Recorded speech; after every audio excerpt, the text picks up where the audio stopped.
spoken about the things that I have found out about the Kenneka Jenkins case. But one thing that I do want to put out there is that her death was not an accident.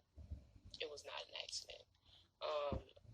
And before I proceed to say anything within this video, I do want to say that none of what I'm saying, I'm verbalizing it to be true, because I don't want any legal actions to be taken against me as far as hearsay goes. Now, a lot of people have it that Kenneka Jenkins witnessed a death that took place based upon her brother killing someone. Now, it is true that Kenneka did witness someone getting killed. And it was actually a young lady from Chicago. Bear with me because I'm very nervous about these things that I'm about to say. The person that she witnessed get killed, I'll say Keisha Holmes. She was a young lady who was gunned down in the city of Chicago. She was shot 12 times in the Logan Square area, the same area where Kenneka was from. Now, based upon my research, I've been following this case since 2017, since it first ever happened. And based upon my research, supposedly Kenneka saw that young lady that was shot 12 times get killed, and she went back to Monifa and let Monifa know that she knew the killer of this young lady. Being that I'm from Chicago, I won't say who the person was, but a lot of people have it in their mind that the Rowland boys is the person that killed him, but it's another T.Y. His last name is Sanders. I just put it out there, actually. T.Y. Sanders is a person that a lot of people need to look into. So, a lot of people have it in their head as far as, like, why did Kenneka switch her plans around as far as not going to the movie theater? Monifa, of course, convinced her to come to the hotel. And a lot of people are aware that T.Y. Rowland was actually present at the movie theater that night. The reason why he was present at the movie theater that night is because they were going to get Kenneka there. But it was too much of a public area for them to actually carry out the plan there.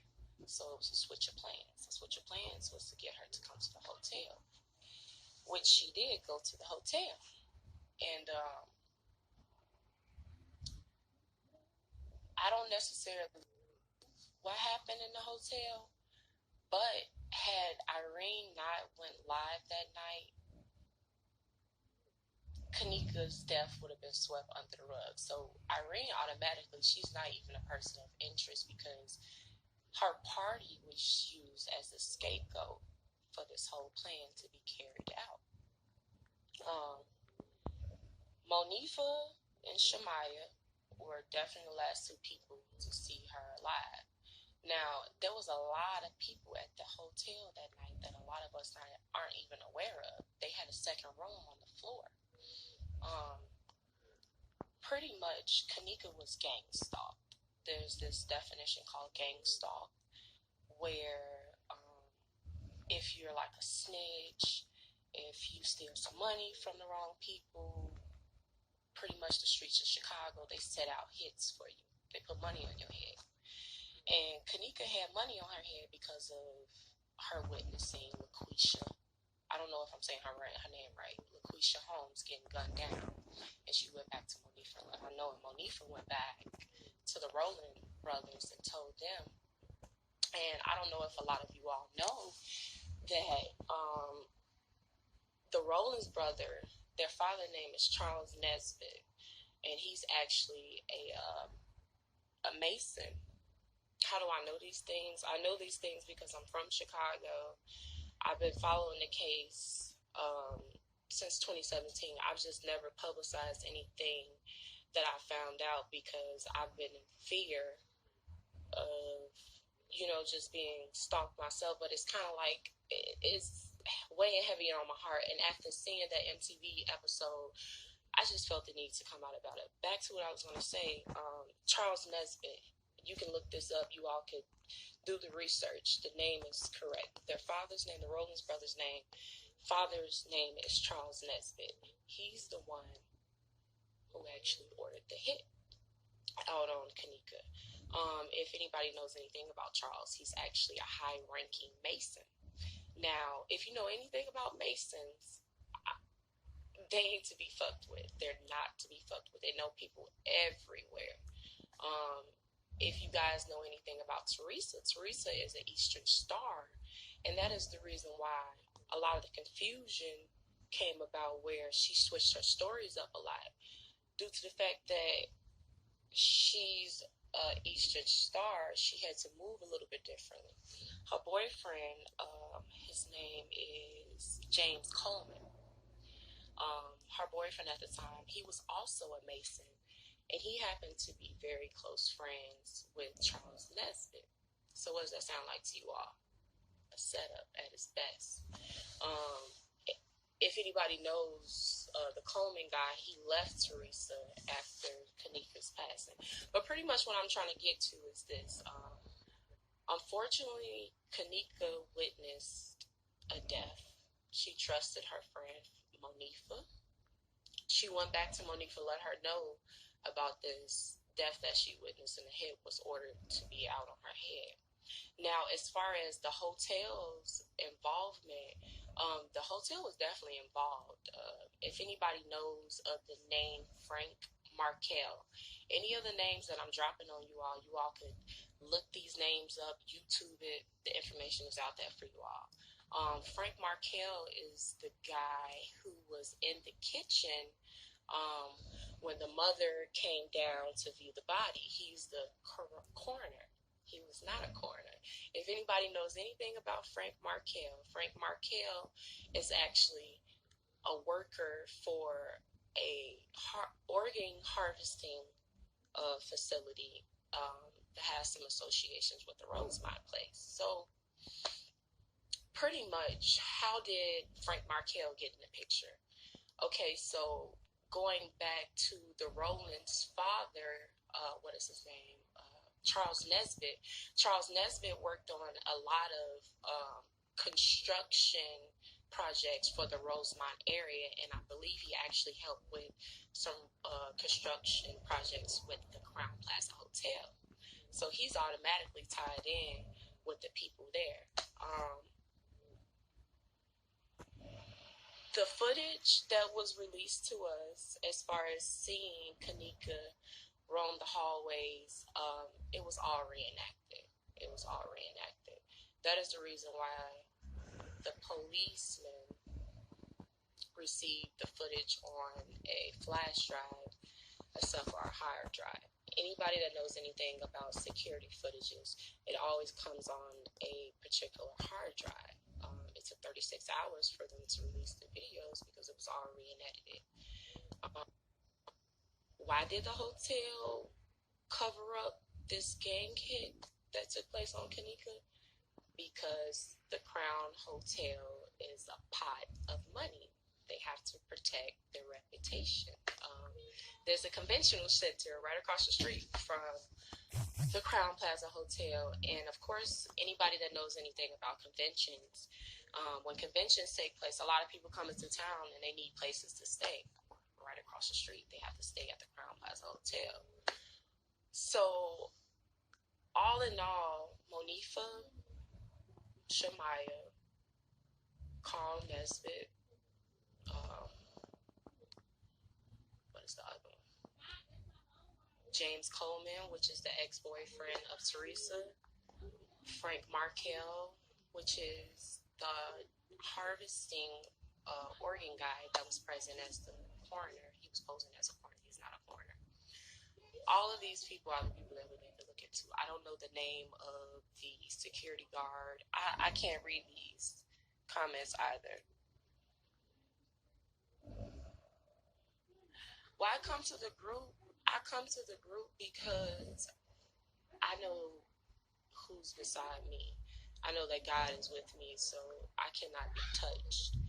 Be reminded in the beginning of this video, I did say that everything that I am saying cannot be taken as valid because these are just simply my findings. Now, if anybody that has been following this case as diligently as I have, they'll know that a lot of these things that I'm saying actually adds up, okay? So I'll say this once again for the people that are just coming on. Kenneka Jenkins, she witnessed a young lady by the name of LaQuisha Holmes get gunned down in her neighborhood, in the Logan Square neighborhood. She went back to Monifa, told Monifa what she had witnessed, and Monifa went back and ran her mouth to the Rowland brothers because one of them was involved with that murder, and a hit was ordered out on Kenneka's head, okay? So I don't know if this video is going to be posted here, but Kenneka Jenkins' body parts was not sold for $200. It was sold for much more money than that. If anybody knows anything about the black market, shit, a pair of eyeballs are worth thousands of dollars. But this was a setup hit against Kenneka. I won't even say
still there.